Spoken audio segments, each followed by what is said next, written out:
Ассалаумағалейкум. Уалейкум ассалам. Қалайсыз, жақсыз ба? Жақсы, алхамдулилла. Айт құтты болсын.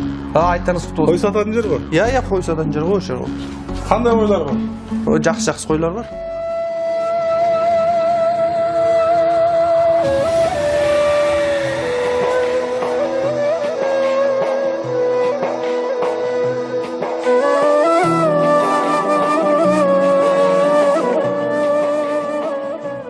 Бауырым, суретке түсіріп жіберші.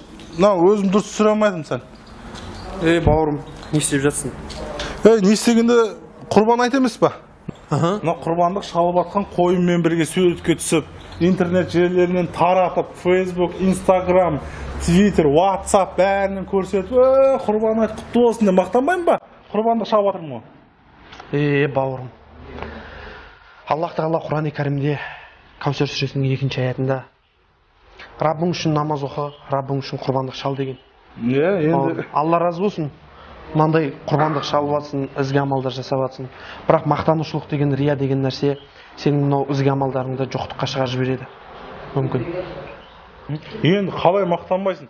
Бүкіл жұлдыздар, бүкіл әншілердің бәрі суретке түсіп, қойлармен құрбандық шалып атырмызды бәрі көрсетіп мақтанып атыр. Мен қалам ба енді? Бауырым, саған интернет желісіне жинаған лайк керек пе, әлде Аллах Тағаланың берген сауабы керек пе? Енді лайктан көру сауап жақсы ғой, бауырым? Дұрыс айтасың, бауырым. Сауап әлбетте жақсы. Ендеше сенің мынау түсірмегенің абзал деп ойлаймын, бауырым. Рахмет, бауырым. Алла разы болсын. Түсірмеймін енді.